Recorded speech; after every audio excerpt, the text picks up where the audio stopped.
Hello. Right, this is going to be a full and comprehensive review of the GPD WIN that was very kindly sent to me by Tony of GearBest. Thank you, Tony. Now, some of what I'm going to talk about here I covered in my unboxing and overview, but I'm going to repeat those things a little bit and then go into more detail because I want this to be a function as a standalone review, so you don't need to refer back to the previous video. So some of this I've covered, but bear with me because there's going to be a whole lot more. What am I going to talk about? First we're going to look at the specifications, then I'm going to talk a little bit about the power supply, we're going to have a look at the manual, then we'll look at the device itself. I want to talk about the ergonomics, what it's like physically to use in the hand. I'm going to talk about the battery life, using DVDs with it. What's it like actually in use, to use? Not so much the physical aspect, but the software and user interface and that kind of thing. Then I'm going to take it into the games room because there's better light in there for filming gaming footage, and we're going to look at some emulators and PC games that run on it. Then we'll come back in here and I'll give you my conclusions and what I actually think about it. Okay, specifications. It runs Microsoft Windows 10 64-bit. The CPU is an Intel Atom X7 Z8700. It's a 64-bit quad-core running at 1.6 GHz, which can peak up to 2.4 GHz when needed. It's got an integrated Intel HD graphics GPU, 5.5-inch capacitive touchscreen, 4 GB of RAM, 64 GB of internal storage, which is extendable via a micro SD card. It's got a 6,700 mAh battery. That's the specifications out of the way. Now, the first thing I wanted to talk about before getting onto the system itself is the power supply. Some people have concerns about things like this because, well, if you're in the UK, this is a foreign power supply. We don't have a thing like that. We have 3 prongs on our plugs and they're big fat chunky prongs, so this won't fit straight into the mains. However, this will run 110 or 240 volts. What I initially did was plug it into this, which is a step down converter. So I was plugging this into our 240 mains and then plugging this into it. So this was getting 110 volts. But I didn't really want to do that because I use that step down converter for other things. So I went and bought this, which is just where did I buy it? Morrison's for £3. And you plug this into there like that. So you're putting 240 volts into this and it's basically just giving it 3 prongs. Now what I found interesting was plugged into this compared to plugging it into the step down converter, it stayed a lot cooler. It got quite warm in the step down converter. Plugged into this, significantly less heat being generated. I found that interesting. This is a 2.5 amp power supply, so people who are maybe thinking, oh, I'll just use my phone charger because it's got a normal plug on it, I would think twice. Unless your phone charger or other USB type charger puts out 2.5 amps, I would recommend using this. Okay, in the box you get this, which is a lot of stuff which I can't read, but apparently that is the guarantee or warranty or something, so that's good. And you also get the operating instruction manual. This is, I think, an important thing that should be read. And the very first thing, second thing actually, the first thing is language setting upon boot up. Second thing, how to prevent vertical rotation. There are sensors in here that, like a phone, if you tip it up or tilt it, the screen will rotate. And you don't want that when you're playing games, and it tells you how to stop that. Important thing, I mean, normally I don't bother reading instructions, but I did read them and I did the things that it recommended because they make a difference.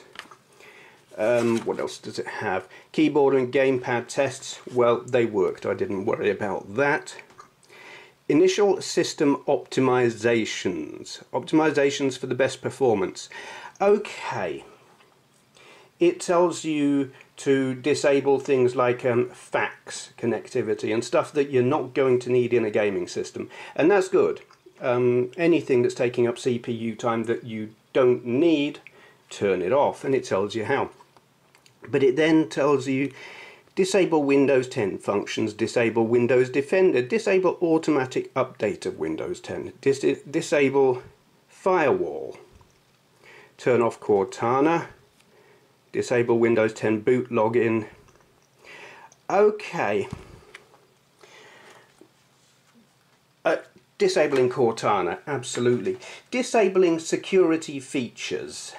I am wary of that. Disabling Windows 10 updates, fair enough, you've got limited storage on here and Windows 10 updates can be big and you don't want to just be filling your storage with stuff that for gaming you're not going to need. Security features, I understand they're trying to free up processor time. If you're gaming you want as much processor time as you can get, but it's Windows. Windows is afflicted frequently with viruses and malware. And if you're going to use this thing on the internet, which if you're going to run Steam, you are going to be on the internet and you're possibly going to be downloading emulators and going to ROM sites, you want some protection. What I've actually done is install Kaspersky, and I just turned that off. I haven't even turned off the Windows features, though I probably will at some point, and rely on Kaspersky because it's easy to turn that off when you need the extra power for gaming. A thing that it tells you to install is this piece of, or a couple of pieces of gaming software that I don't actually know what they are. Let's see if I can find the page. I don't know. Whatever. It recommends you install these pieces of software that are necessary for gaming features. One of them looks like maybe the PC version of Happy Chick, you know, so you can download and install games from, I don't know, is it like a sharing site or something? I don't know, it's hard to tell because the website was in Chinese and I don't read Chinese and the translation was, you know. And there were other stuff that it was telling you to install that was necessary for gaming. Because I don't know what that's all about, and then it's told you to turn off all of the security features, that to me is like, no, I'm not doing that. So I didn't do that. Later, whilst installing emulators, I ran into a problem where it was saying certain features were missing.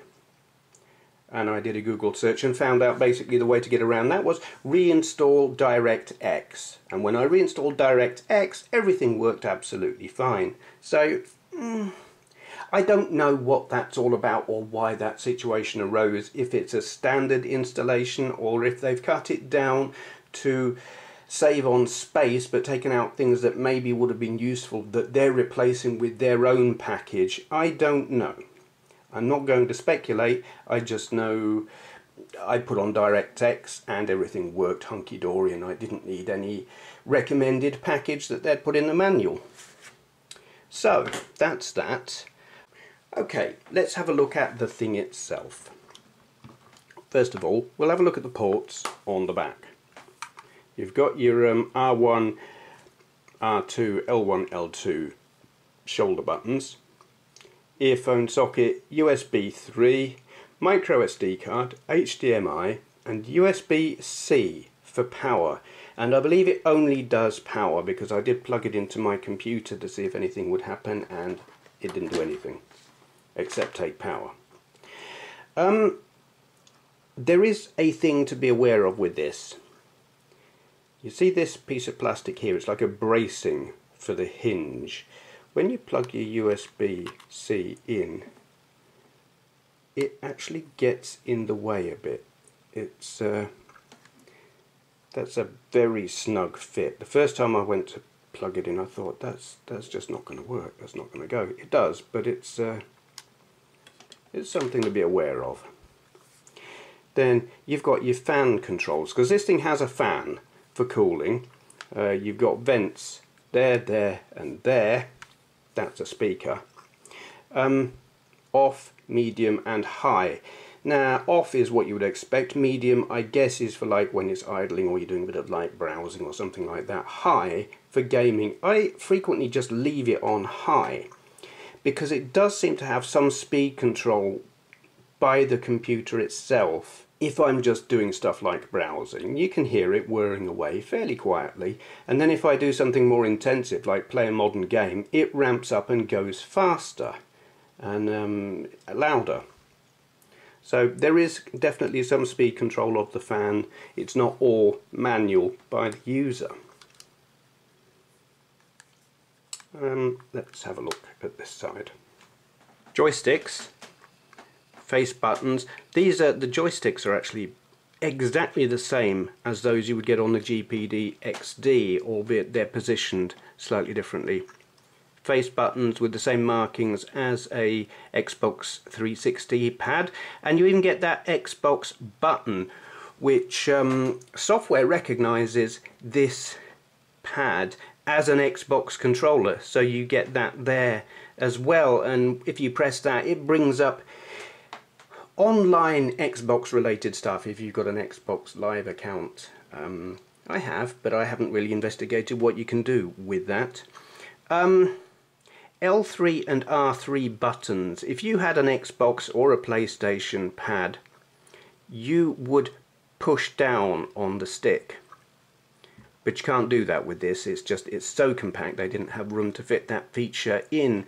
So curiously, on the GPD XD, they put the L3 and R3 buttons there, which are quite near to these. It's still not ideal, but it's near enough.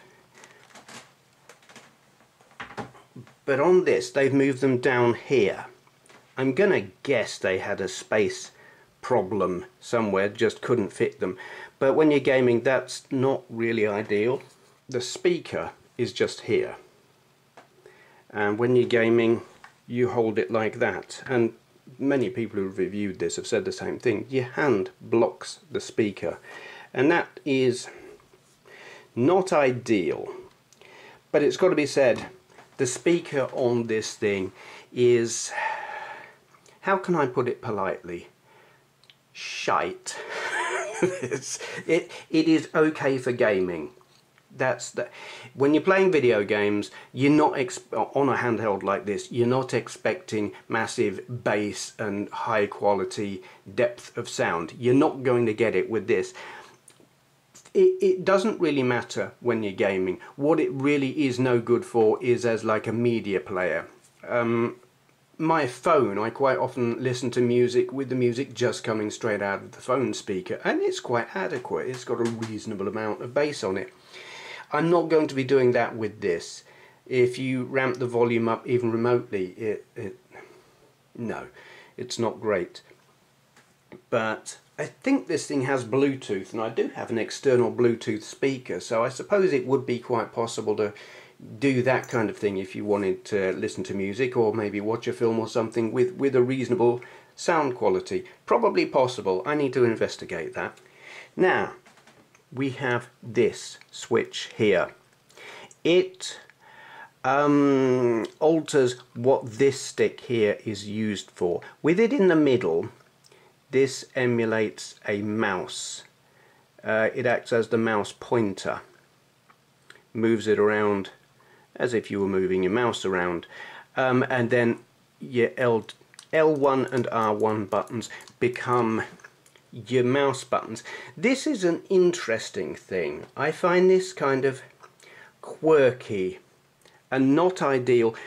I don't know if you're like me, but when you're gaming with a joypad, you become used to the right trigger is your main one. If you're going to fire a gun or press the accelerator in a racing game, it's R1. So you kind of, your brain is just, and muscle memory and all that lot, you think of R1 as being your primary actuator, shall we say, where when you're using a mouse,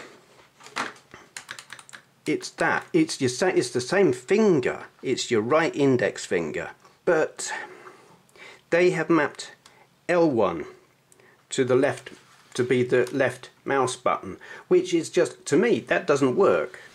I want that to be my main thing. I want R1 to be my left mouse button. I understand why they've done what they've done. They think left mouse button, left trigger, right mouse button, right trigger. But my brain is just, it says no, I want it the other way around. I want my main finger, that sounds wrong, to be the one that does the important clicking of buttons. And yeah, that kind of irritates me. It's not a big deal, it's not a deal breaker, but it's an irritation.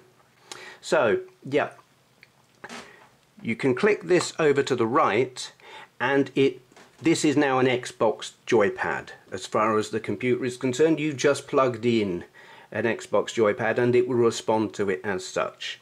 You click it over to the left and it's some kind of old school direct input, digital input something or other. I don't know what. Old school joysticks that some software will make use of.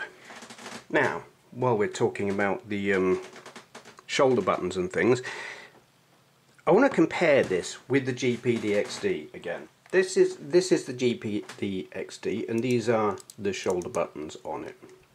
And you'll notice it's a square corner, and you're not really getting you hold it like that. I find this uncomfortable. I hold it so that the tips of my fingers are touching L1 and R1, but the L2 and R2, they're just awkward to get at, and I don't like that. Whenever I'm playing games with me GPD XD, these buttons I avoid them, because if I can press them, I can't easily press them, and nah, that's one of my few dislikes about the GPD XD. With the GPD WIN, you've got a nice curve, and the position of the buttons is different. The L1 and R1 are on the corner, and there's a curve. So I'm holding it like that with my fingers, my fingertips are on the L2 and R2, and then you can push the L1 and R1 sort of with the inside of the joint there. Not to everyone's liking. I've seen videos where some people have complained about that, but I actually really like it. It works for me. I can use both buttons fairly comfortably. There is a little bit of wobble on these. I don't think it's a big deal. Some people have complained about it, but I don't know. You see, I think that it is wobbly, but it doesn't bother me. In fact, when I'm playing, I don't even think about it. Now, while I like that aspect, here is something I have a problem with. It's another difference compared with the GPD XD. On the XD, your joysticks are out towards the edge, and your D-pad is down there in a little way. And the same with the face buttons. The relationship between the buttons and the D-pad and the joysticks works for me. You can easily switch from one to the other. And this is the most important bit. The angle of my thumb when I'm playing on the XD, it's pointing down at it and I'm pushing it with the tip of my thumb. And that works. It's comfortable, it's responsive, I can get fine control of on-screen stuff like that. Coming to the GPD WIN, you'll see everything has moved. So I'm holding it like that. And it's not a simple case of moving down to the alternative controls of D-pad and face buttons. That is not comfortable.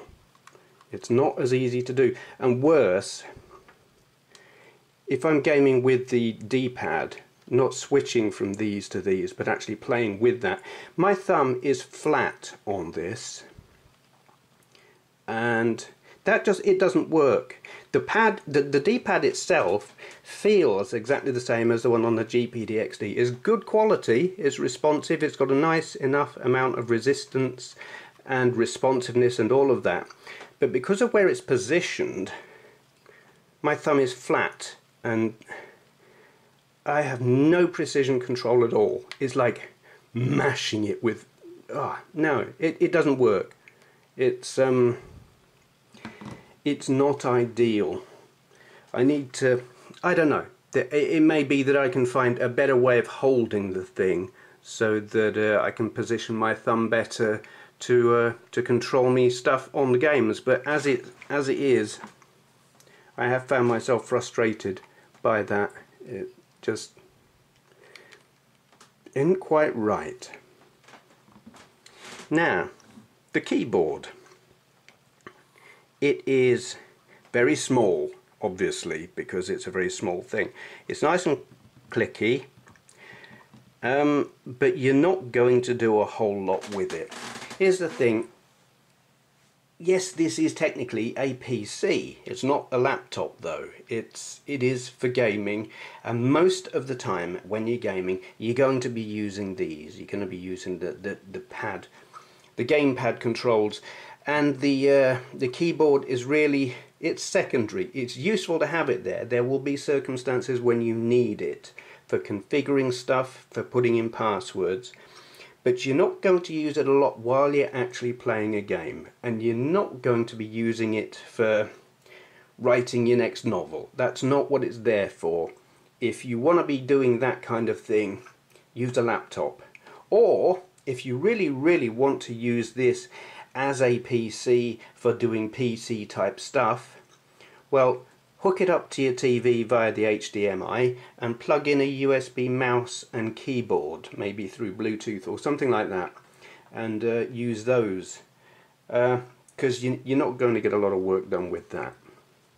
Okay, let's just turn this thing on now so you can see how quickly it boots up. You have to hold the button down for a moment.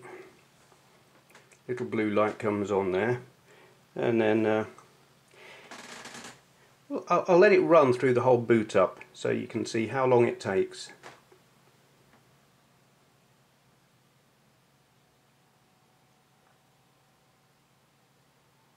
You can just hear the fan kicking in now. I don't know if you can hear that. I can just hear it.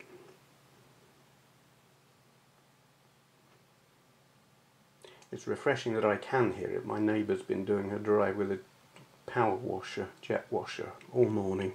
There we go.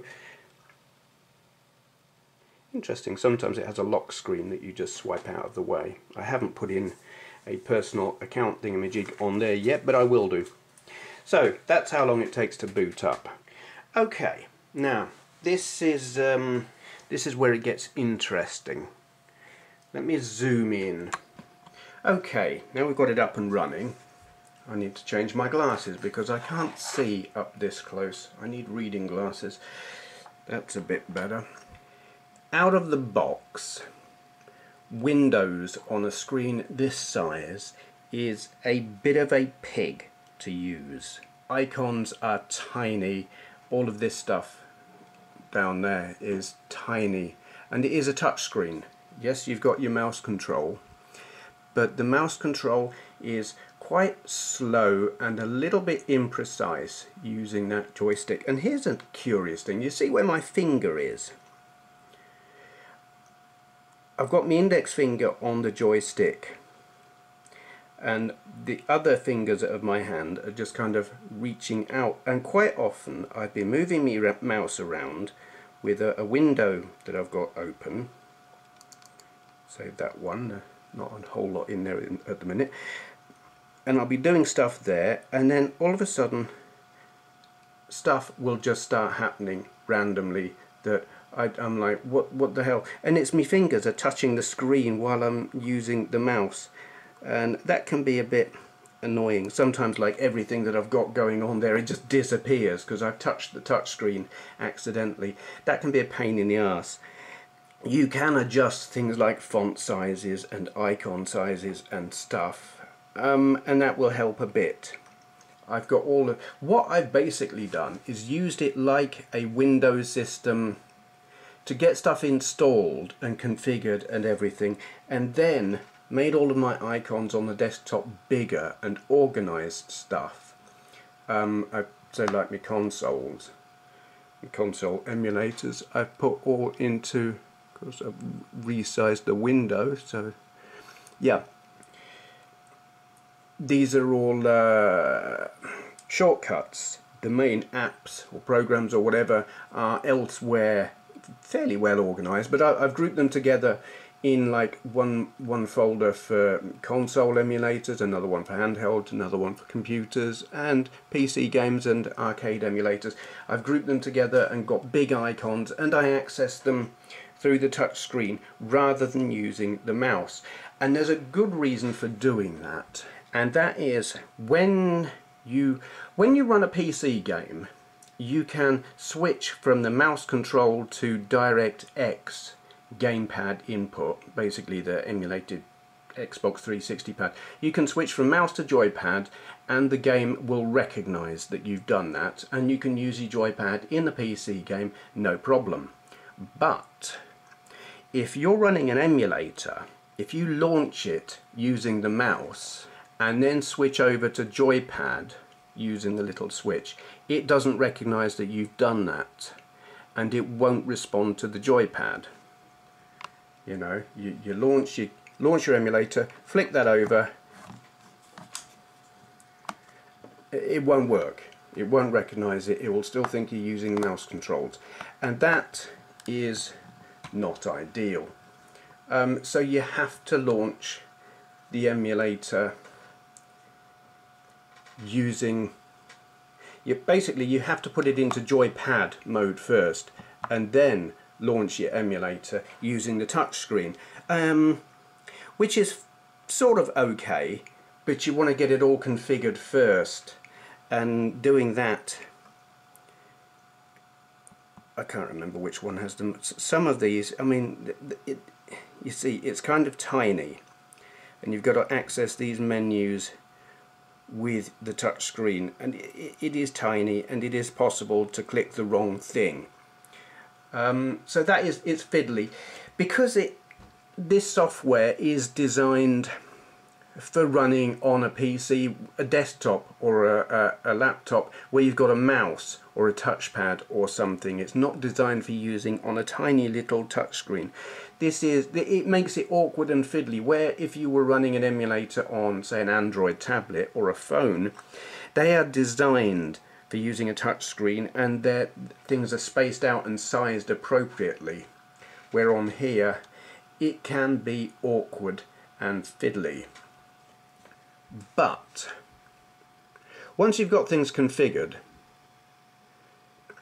it's not so bad. You can do like I've done here. You can rearrange things, you can resize your icons, you can organize things so they're easy to get to, and life is easier.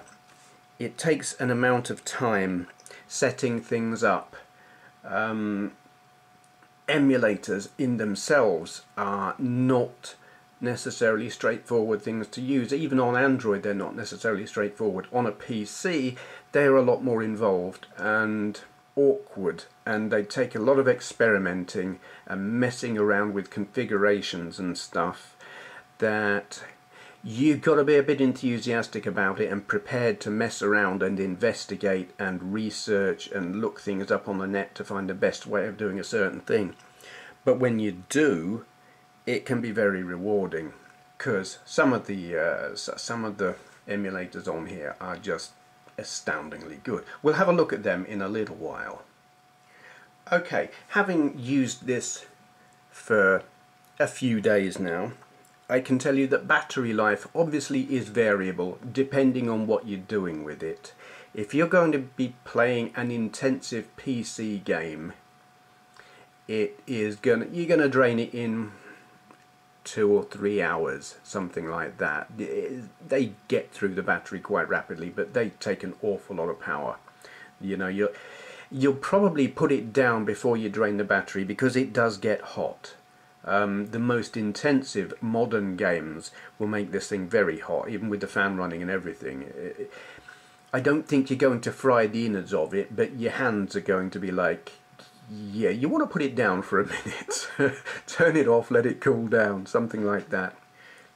Right, storage on this thing. As I mentioned, you've got 64 gigabytes of onboard storage. Some of that is taken up with the operating system, so technically it's got 64 gig. In reality, you've probably got initially access to about 52 gigabytes, thereabouts.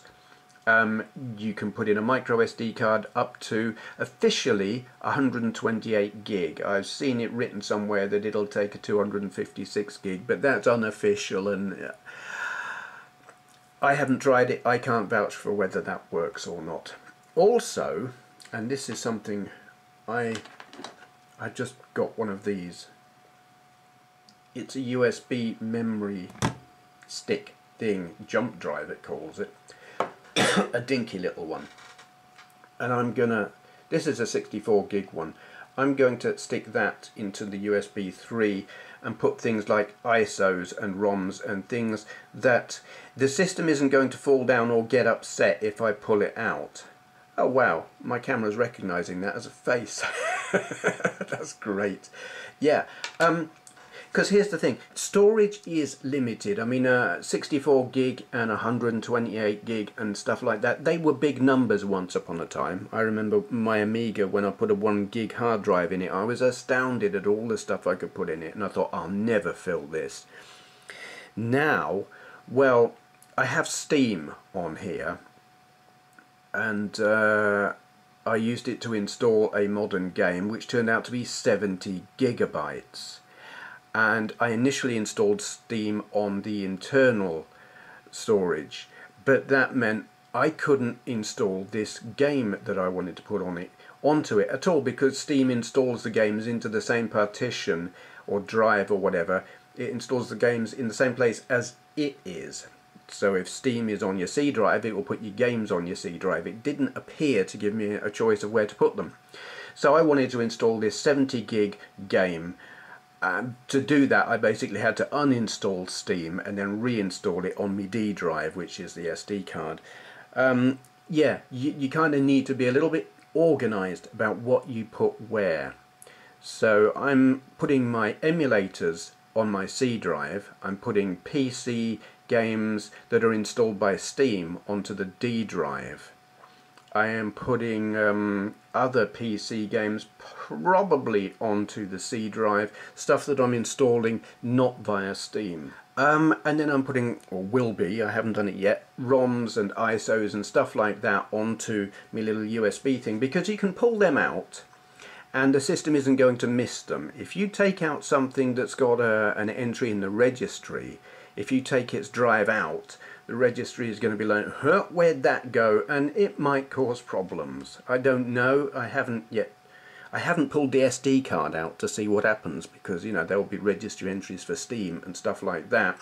I don't know what it would do. So anyway, but a little bit of organisation and forethought, I think, is necessary when it comes to installing things and deciding where to put them.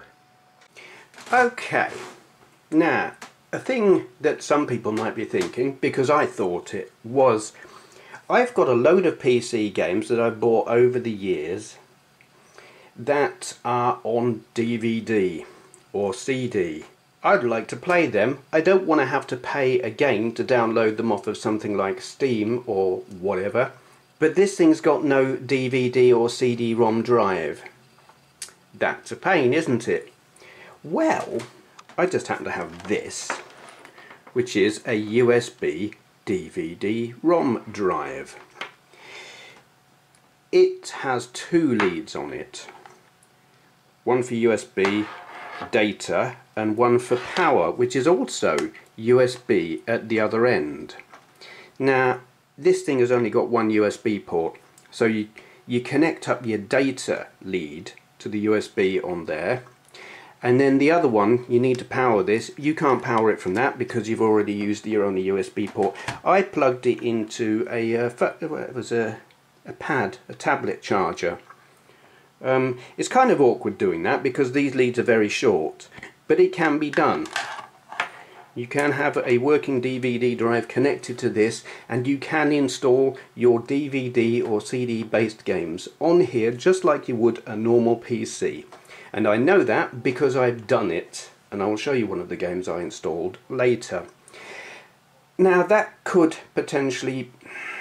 It sounds great, except most DVD or CD based games require you to have the disc in the drive to play it, and well, the whole point is this is portable. You don't want to be, well, firstly carrying this around, and then how do you power that while you're walking along where, well, you don't want to be walking playing this, but you know, sitting at the bus stop, or I always say on the train or in the doctor's waiting room or something. You're not going to have a DVD drive there with you, you've got no power for it. But you can get patches that will allow you to, you replace the executable file that came on the installation. The standard executable, it looks for the disk in the drive, but all of the game is installed onto your hard, well, it's not a hard drive, but your storage, and it's just it's a security thing to make sure you've got the disk, that you've bought it, whatever. There are patches that will replace that executable, and it won't then look for the disk, and you can play your game that you've bought legally without requiring the disk, and that's great. I've done it, it works. You just have to use Google. I personally, I think they're legit. It's not piracy. You've bought your disc, you're just taking away the need to have the disc in it. You're not going to have installed the game without having the disc. So to my mind, that's legit. I can't actually remember where I got that from, but if you Google, what did I search for? Patch no DVD. Google that, you'll find sites that host those patches. Okay, right. I was going to go into the other room to show you the stuff I've got running on here, but you know what, the light is okay in here now, so I'm just going to show you all the software in here. Bear with me while I set myself up. Okay then, so you probably want to know, what can this thing do? What does it play like? What's it like in terms of performance? Because I don't bother with benchmarking. I judge these things based on how well they do the things you want to do. So let's have a look at the emulators first. Okay, I haven't got that. I have an Amiga emulator on here, but I haven't got it fully configured yet, so I won't do that. Consoles. Right, let's start. PS1 runs just fine. I'm not going to launch that because you know what they look like. I'm going to put text onto the screen. I'm going to edit it in because I've changed the names of all of the emulators so that they just say what the system is, and I can't actually remember what emulators I'm using. So what I'm going to do is I will put some text on the screen in editing telling you which emulator I use, and if I can find out which version of the emulator I use, because there are lots of different versions of similarly named emulators, and it matters because some work and some don't. So I will give you the information I have about what emulator I'm running. Where to get those, I'm not going to put loads of links in because I will end up filling my info section down below there. You know, in the bit down there, you're limited in how much you can put in. And some of them I just plain can't remember where I got them. So Google is your friend. I will tell you what I'm using. If you want to use it, it's up to you to find it. And I mean, yeah, it's not rocket science. Google it. So let's have a look. The first thing, I'm going to show you this. This emulates this is Jen's emulator. Yeah, I know that because it says so there. This emulates the Mega Drive, the Mega CD, and the 32X. And have I got my? Yes, I have. Okay. With things like this, certain things you have to find. It's not just a case of download the emulator and hey presto it plays games. You've got to find things like BIOS files and the ROMs and ISOs to play them. It is up to you to find them. I'm not going to tell you where to find them because rules and stuff.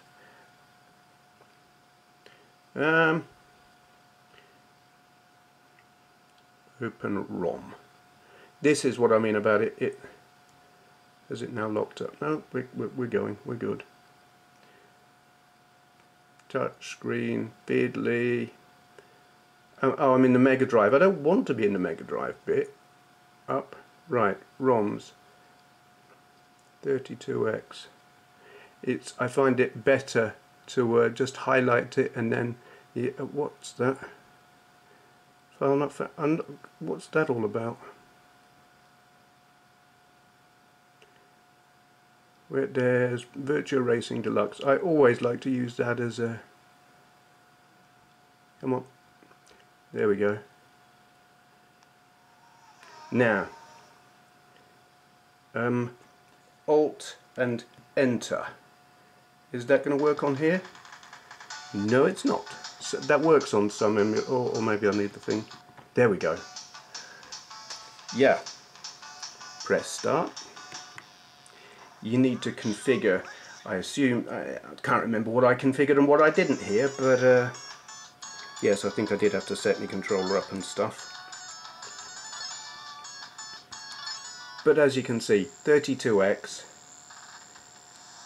it works just fine. There are, oh, D-pad, not joystick. I love this game. It's not easy to play when you're sitting, as I am, trying to play over the camera. I'm not holding the GPD WIN in my hand. It's sitting on the desk, so access to the buttons is limited. So yeah, but as you can see, that works really well, and it will play Mega CD games. Now it's kind of patchy with those, and it plays Mega Drive just fine. Now whether the patchiness with the Mega CD is down to the emulator or the ISO files that I've got, I'm not sure. It locked up on one. Not sure what caused that. The thing is, I've tried several emulators. I mean, there are tons of Mega Drive emulators, but ones that will play 32X and Mega CD and run in full screen, they're not so easy to find. Which is why I'm using this one. There are other ones that will run all the stuff, but they run in windowed mode, and you don't want to be running in a window. You want full screen. So this Gens Plus something, Gens Plus Rewind, I think it's called, is the best one that I found. Anyway, what did I do? Alt Enter. Get bang out of that. Snares. Well, I think I'm using. I can't remember what one I'm using. Okay, let's have a look at this Saturn emulator. This is. I never know how to pronounce this. Yaborze. I've been running this for a while on my GPD XD, the Android version. The PC one, I don't know if it's been in development as long, but I had a go at it in that previous video, and it wasn't running as well as on my GPD XD. But at that point, I hadn't spent any time optimizing it and tweaking it and everything. I've had a go at that since then, and it's running a lot better. I was having a problem a moment ago with it accepting joypad control. So let's see. Okay, that's going to work now. Let's go full screen. Game start, enter. And if you saw that video the other day showing me playing this, you should see that this is a lot better. It's but it's not responding to the other buttons now. Okay, that's better. I just had to go in and reset. Whoops. I had to jig me controls. But it's working now. And as you can see, it's nice and speedy. Now, curiously, this PC version, actually, let's go full screen. It doesn't seem to run as many different file types as the Android version, which is a pity. I've got a load of ISOs that I run on the GPD XD, and I thought, well, it's the same emulator, so they should all run on here. No, they don't. I don't know why. So, yeah, tracking down ISOs that will work on this will take a little bit more effort, but Radiant Silvergun, it's really it's my main reason for wanting a Saturn emulator. It's bloody brilliant, and it takes a bit of tweaking, but when you've done that, it's really good. It works well. It's the machine is entirely capable of running it at an acceptable speed. Right, moving on. Dreamcast. Dreamcast is an awkward bugger because it does not recognize the gamepad on this thing for some reason. There is another, it uses plugins, and this particular version of the emulator doesn't have the plugin that will recognize this joypad. The version of the emulator that has the plugin that recognizes this joypad won't run on this on the GPD.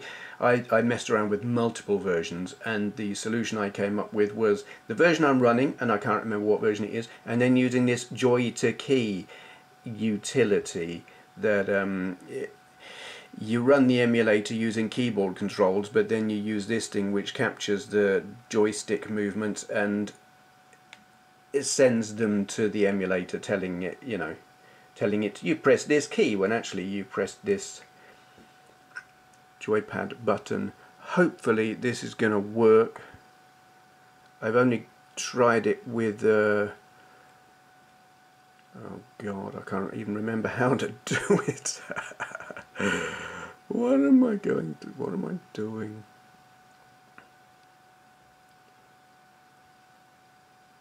Options, where's the GD-ROM? Select. Have I got that? Okay. Right. No, that one. System. Start. What did I press? Start. Is it working? It is. There's stuff going on there in the background. We will know if this has worked in a moment with the Joy to Key thing. It's fiddly, but it does work sometimes. You see all that gubbins going on in the background? Yeah, it's working. Yes, the Joy to Key thing is working. I haven't fully mapped all of the keys and buttons and things yet, but I've got enough to do this. If I can work out which button I need to press. I think it was that one. Yeah, there we go. We'll go full screen now, hopefully. Yeah.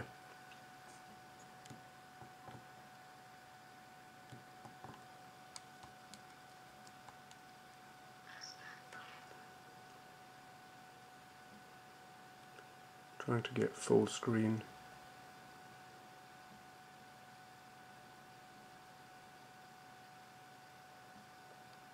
What about if I just tap? Yeah, we'll do that. Start. Is that the start button? I'm not sure if that's the start button. I don't know what I've mapped the start button to.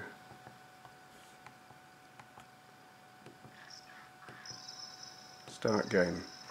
Yay! Sticky keys. No, you can bugger off.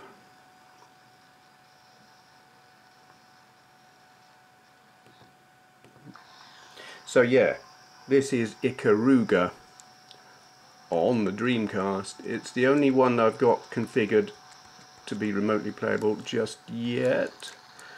I've got another button does some, yeah, that one switches me to black. I'm probably missing other controls because I haven't yet, oh crap, I haven't fully configured that Joy to Key thing because it's quirky and fiddly and not easy to figure out what you're meant to be doing. But what I'm going to do is hook it up to a text editor or word processor or something and push each button and see what it reports back as in terms of a key, because it's not obvious what it means when you're reading. It's saying like button 1, button 2, button 3 on your joypad, and you don't know which one it means. So oh bollocks, yeah, I'm going to investigate, and I don't know, I should be able to get it all configured properly so we can have a full set of controls on here. It appears to have just crashed. We went into cloud or something. Yeah, you will find using this, because it's Windows and Windows is an arse, that it likes to do things in the background sometimes without bothering to ask you, which is pissy. And when you're running a system that is resource limited and CPU limited, those other things going on in the background can sometimes make your emulation stop for a moment. Like that, it's probably doing something. I don't know, talking to me router or something. Not everything does it, but some things do, and you know, it's just, oh you bugger, go away. It's something to be aware of, and kind of, it's not a fault with the hardware. It might be a fault with the emulator, but it's more likely just a Windows, oh bollocks, Windows 10 annoyance. I love this game. Oh god. Oh, that's cramped. That's, oh bollocks. There we go. Right, let's move on. Okay. Getting on to the stuff that you can't do on the GPD XD.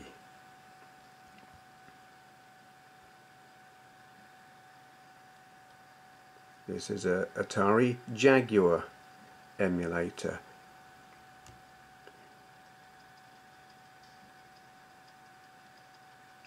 Full screen? Yes. You could have a bit more sound, I think. It probably isn't running at quite full speed, but it is playable.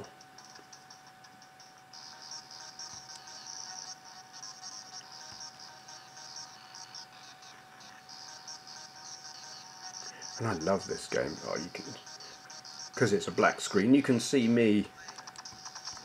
D-pad.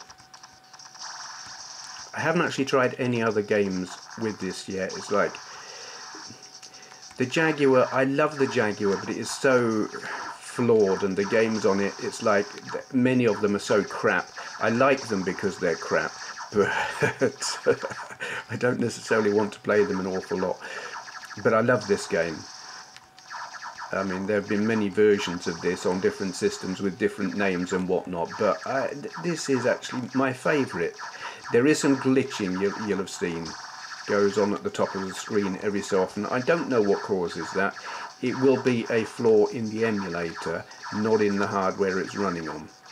But in terms of playability, it's there, and I love it. As I said, I will be putting text on the screen to tell you what these emulators are, because I've just got this one labelled as Jaguar.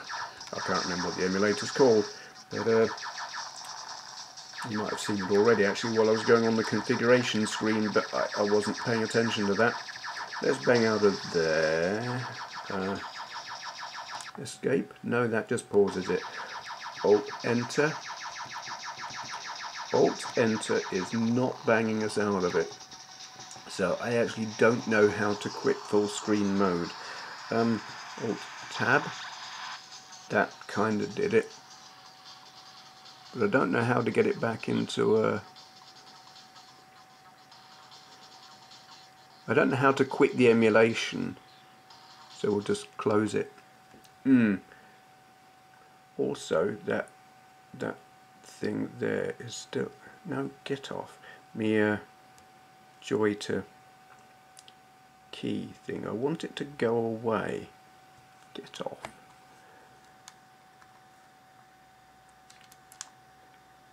Terminate joy to key, yes please. Right, Now, before I show you the final emulator I want to show you, let's move over to the handhelds briefly. Okay, right. PPSSPP Windows 64. This is the PSP emulator. I've run PPSSPP on the GPD XD, and it did not run quite as well as I would have liked. It worked, but the frame rate was not great. So let's have a look at this Windows version running on the Win. GPD for the win. Sorry, I'll never do that again. I'll speed this bit up because the loading process is as slow as a PSP. Hi. We'll the gameplay.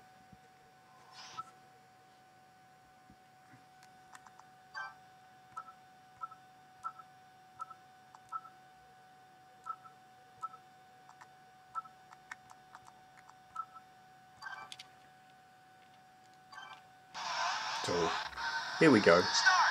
Oops, I wasn't ready. Didn't have my finger on the button. So compared to this on the GPD XD, I've got it running in a higher resolution, I think. Oh god, can't find the buttons. Yeah, higher resolution. I haven't turned off half of the things that I had to turn off on the Android version. And I've got a decent frame rate. It's I could probably tweak it to go even faster, but I'm finding this quite adequate. It's not nearly as stuttery as it was on the Android version, so I'm very pleased with this. It looks nice, it sounds, well, you know, it's the speaker, but the sound isn't stuttering. It's very playable, and this is like one of the more challenging circuits because of all the buildings and everything around it. It's more complex models.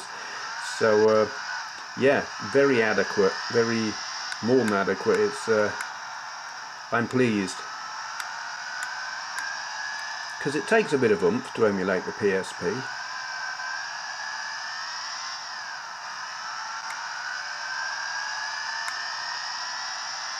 Okay, that will do for now. Let's move on. I've got one more emulator. No, I've got two more emulators to show you actually.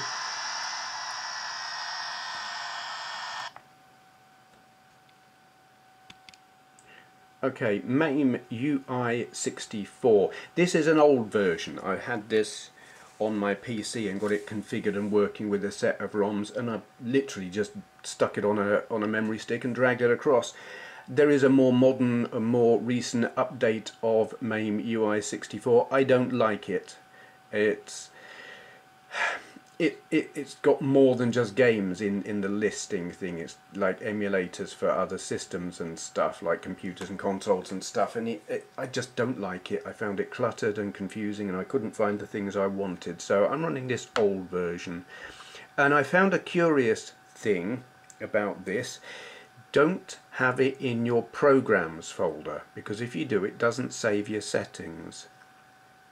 It took me ages to work out why it was. I was configuring the controls on my game, and then whenever I would exit that game, if I went into it again later, it had lost all my settings. So I took it out, I put it into a folder on my C drive. I just made a folder called apps and put it in there, and it works just fine now, and doesn't lose all my settings and stuff. So this should work straight out without having to mess around with configurations and stuff. Yes, it does. So you might have noticed, oh dear, that's loud. I love virtual racing. Whoops, there we go. And up until, well, now, if I wanted handheld virtual racing, it had to be the 32X emulator on RetroArch on the GPD XD. But now, MAME, oops, and definitely I'd use this MAME UI64 thing, because I can't be doing with command line nonsense. And I know there are front ends that you can get for MAME, but Well, I just use this. It's like it is MAME with a front end already built on. My playing is appalling at this time because, well, this thing is blue tacked down to the table to keep it in the same place so that you can see what I'm playing badly without the thing all moving around and stuff. It just means I can't control it. There you go. That is MAME UI64. It runs very nicely. I mean, for years it wouldn't play Virtua Racing. And I was so pleased when they finally updated it so that it would. And it's lovely. Whoops. Anyway, the last emulator I want to show you. Oh, excuse me, I was just taking my phone out of my pocket. It was digging into my leg. This astounded me.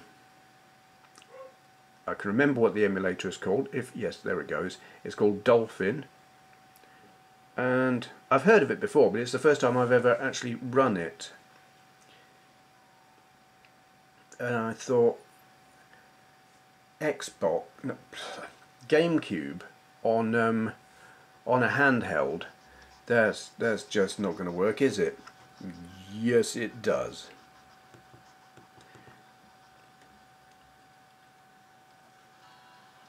Press start. Okay.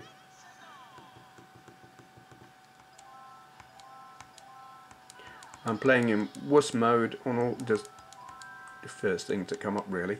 I'm astounded. I really am. I did not think that a little thing like this would be able to emulate a thing like this. But it does it really well. This is the only game I've tried on it. In fact, I mean, I'm not a fan of the GameCube. I've got one, I've got a few games for it, but mostly I'm like, I just don't really care.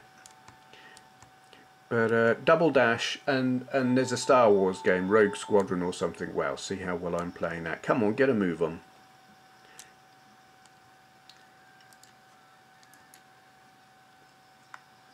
Whoops. Yeah.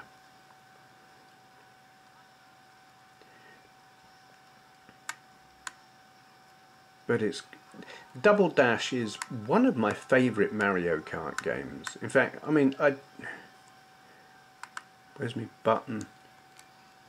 Yeah, I didn't really do that in the right place. I'm struggling to reach the buttons because, anyway, you've heard that excuse many times already. It's just how I'm holding the thing, or rather, not holding it. Yeah, Double Dash, love it. Mario Kart games, there are only really a couple that I don't like. I don't like Mario Kart Wii because it's just too much of a lottery. And I don't like Mario Kart 64. And I couldn't really explain why. I'm just not a fan of that one. All the others, love them. This is, I think it's great. Don't know about Mario Kart on the Wii U. What is it, Mario Kart 8 or whatever? I've only ever had a very, very brief go at that, and I was being assisted by a 5-year-old who was not helping. So I haven't played that enough to have an opinion. He might be 6 actually, I'm not sure. Yeah. But this, great, love it. Now, this is the most advanced emulator I've got on here. There is a PS2 emulator, and I did install it, and I got it as far as booting up to the main operating system screen, but I didn't manage to run any games on it, mainly because I only downloaded one game, and that was one of the Gran Turismo games, because it was one that was listed on a compatibility list as work. Oh, you Burke. But I couldn't make it work, and them being such big files and the time was so limited. Yeah, I didn't get anything. I didn't have time to make it work. How effective that emulator will be on this, I can't tell you. I have seen some videos on YouTube of people playing it, and they've tweaked it and whatever and got it more or less playable. Probably not full speed, but playable. But for me, so far, this is the most advanced emulator I've got running on here at what I consider to be a perfectly acceptable speed. it impresses the hell out of me. Okay, moving on. Now, PC games.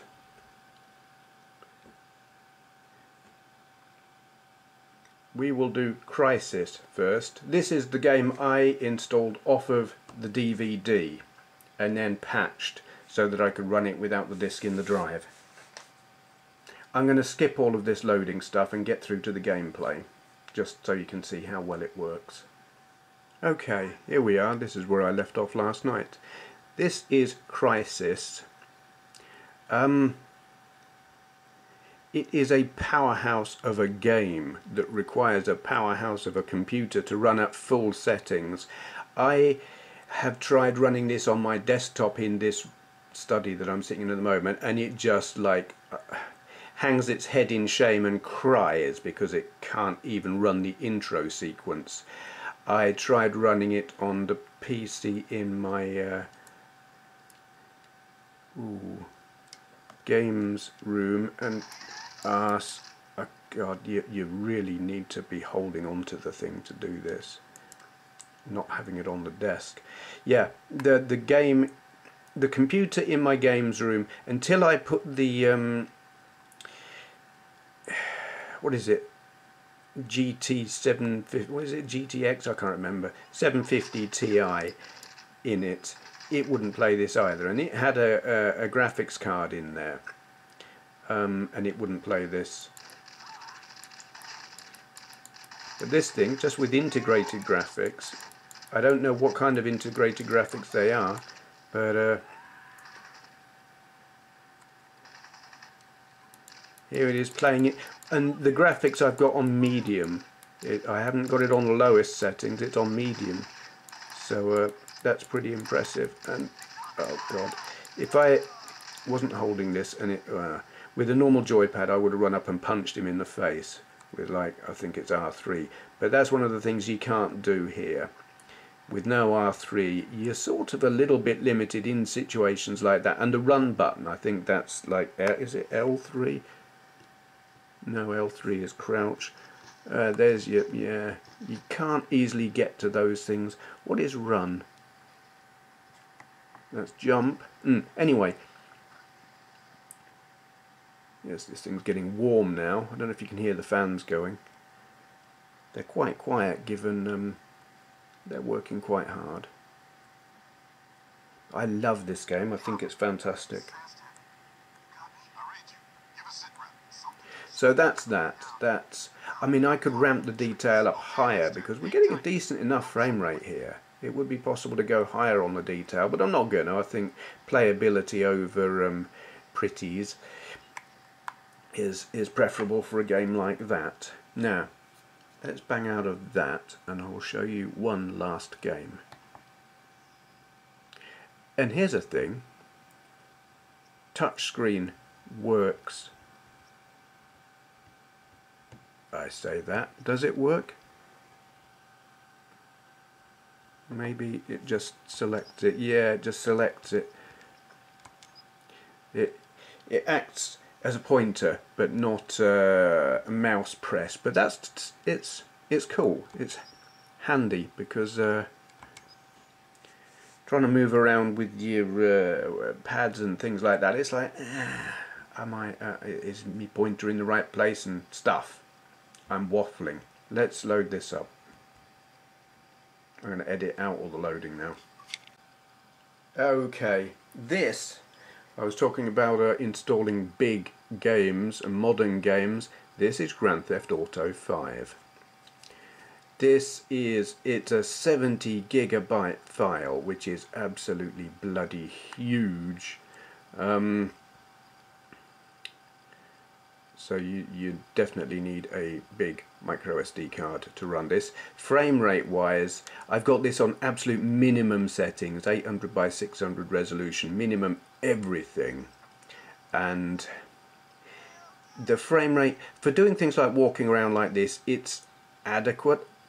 For the missions and stuff like that, when things get a bit busy, it can start stuttering, it can freeze momentarily, though that may have been the operating system being an arse and doing something in the background. I have seen videos where people have run patches, they've modded it in fact, to use lower resolution textures, because on the screen this small you don't really need the high resolution textures, so I imagine that takes up less storage space and definitely improves the frame rate and makes it vastly more playable. But I really like having this on here. I mean, the game itself, I've had it on the PS3 for ages, and I don't know how far through the game I am, but I love it.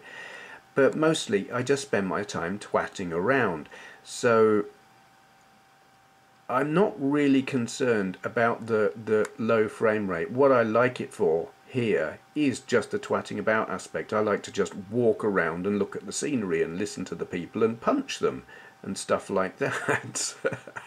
And for that kind of thing, this is fine. You know, it's still pretty, even with all of the settings down on minimum. It's still pretty. For some people, they'll be like, no, that's just not, it's not good enough. It depends how fussy you are. What do you want to do with it? I am not one for modding. I'm not into the modding scene. It takes an amount of time and research and stuff that I can't be bothered with. Most of my time and research, when I'm able to do anything other than the photography course I'm doing at the minute, that takes up most of my time. But you know, I will spend some time configuring emulators and stuff like that, but modding AAA modern games is not my thing. Let's steal a car. Let's steal this one. I think I can remember the button. That would appear to be the button. Now I can't actually remember what the controls are, and can I reach them? Can't remember how to control it. No, get back into it. Oh, I think it's going to be. No, no. Power, power. Oh, wait. No, that's not it. That's righty fool. That is reverse. Okay, we got it. God, this is tricky. It's a shoulder button, and I don't really have full access to them with this thing on the table. As I keep telling you, you must be bored of me telling you that. Here we are. You bugger off. This is what I like to do. Just, yeah, mayhem and carnage. Yes. It's adequate. You know, I mean, God, it might not be 60 frames a second. No, never mind, might not be. It's clearly not 60 frames a second. It's not even 30 frames a second. It's probably not even, oh God, probably not even 20 frames a second. But you know, I grew up playing Amigas, and you were lucky if you got 10 frames a second on a 3D game, but you learn to deal with it. And yeah, it's good enough. The idea of being able to play a game like this on a handheld, I mean, when I was installing it, it was saying your system does not meet minimum requirements, and I was like, yeah, well, I just don't care, I'm loading it anyway. And the result, I think, is acceptable, and I'm just pleased to be able to play it. Here I am on Scarborough Beach. Whoops, did I just kill a sunbather? I think I might have. I don't know what I'm driving. Oh dear. Okay, let's bang out of that. Okay, so what do I actually think of the GPD WIN? Now I've spent some time getting to know it, learning its ins and outs and its quirks and its performance. I will say this, I like it. I enjoy using it. It has some flaws. Ergonomics, it's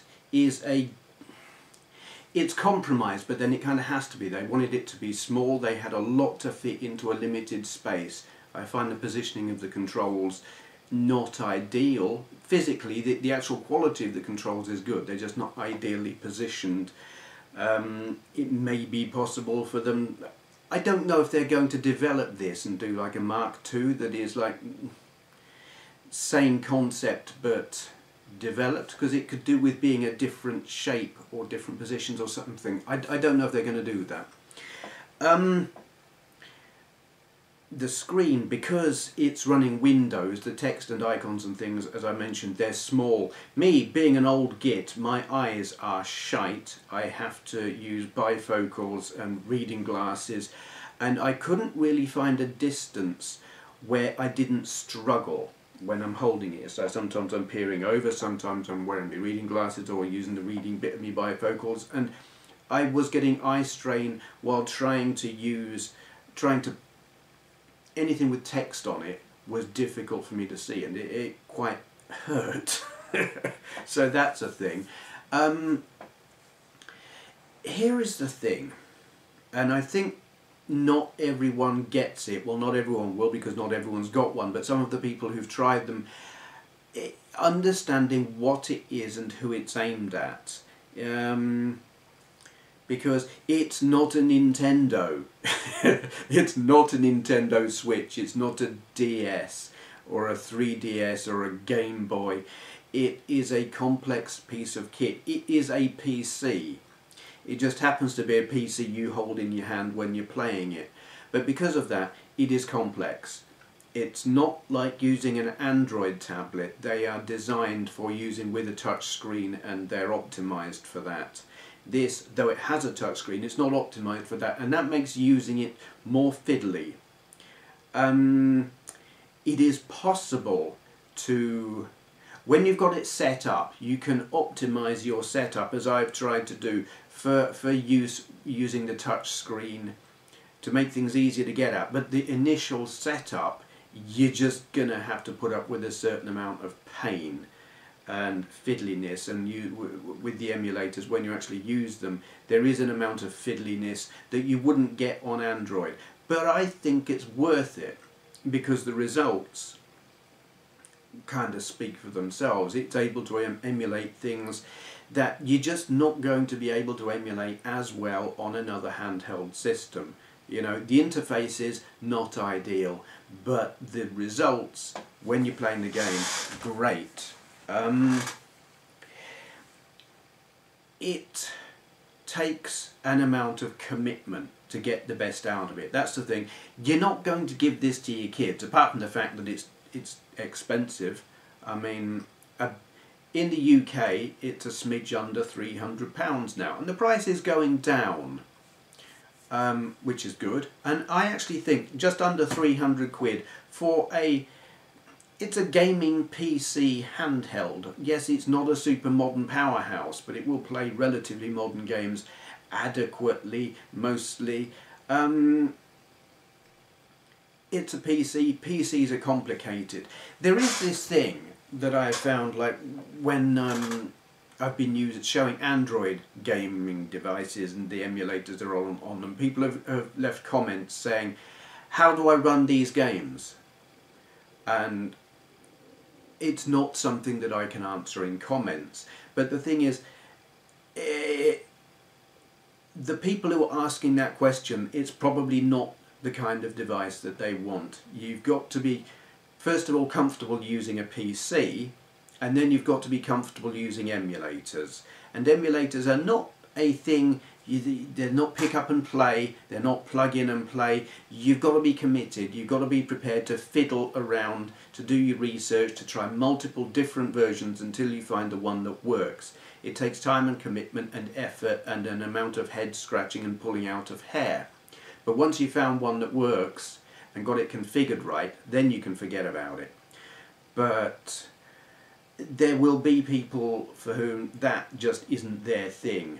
And it is a concern that there will be people who will think, yay, I can play retro games on this thing, and they're going to buy it and find it's not that easy.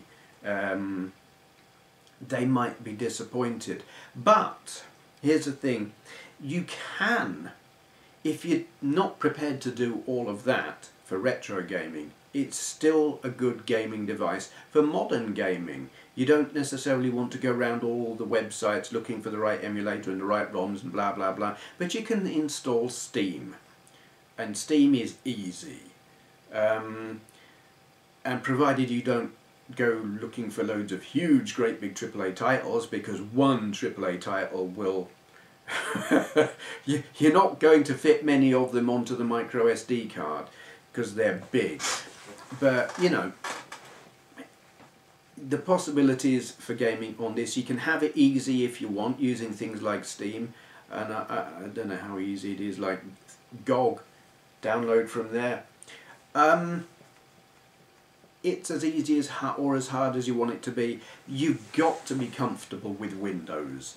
It's not a Nintendo, it's not a Game Boy, it's not a PSP, it's not even an Android device. You've got to be comfortable with Windows to get any kind of functionality or understanding.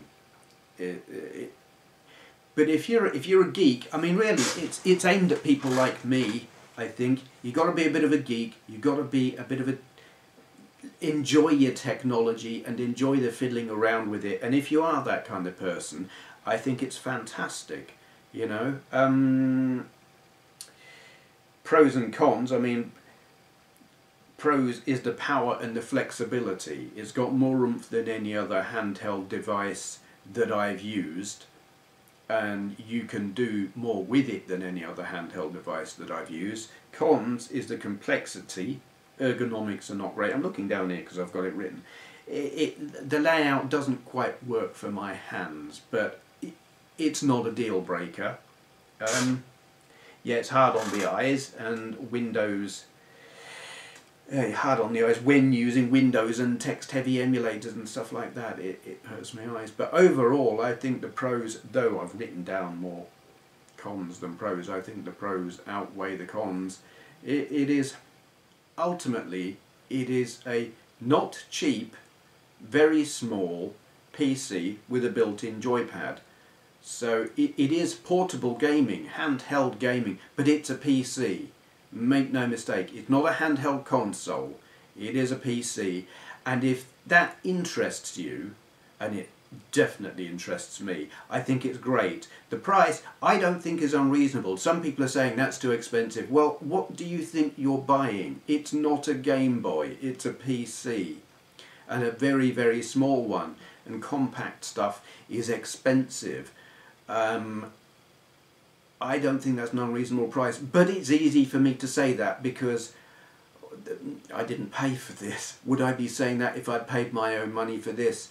I think I probably would. I wanted one of these. Had I got the money and and could justify it in any way whatsoever to my wife, I would spend my own money on one of these, because I do think it's great. It's flawed. It is absolutely flawed. There are things that I dislike about it, but the good outweighs the bad, and it is basically now going to be my go-to handheld system, because it is that good. I think that will do. I waffled a bit at the end there. Loss of focus. Yes, so I just need to end by saying an immense, great big thank you to Tony from GearBest, who sent me this to review, and you will find links down there to buy it from GearBest. There are discount codes there, so if you're thinking of buying one and you want a discount code, go down there. Big thank you to GearBest, and thank you for watching. Right, hit the subscribe button, or I'm getting naked on camera. Go on, do it. Right, you asked for it. Ah, you asked for it. Ha, ha, ha.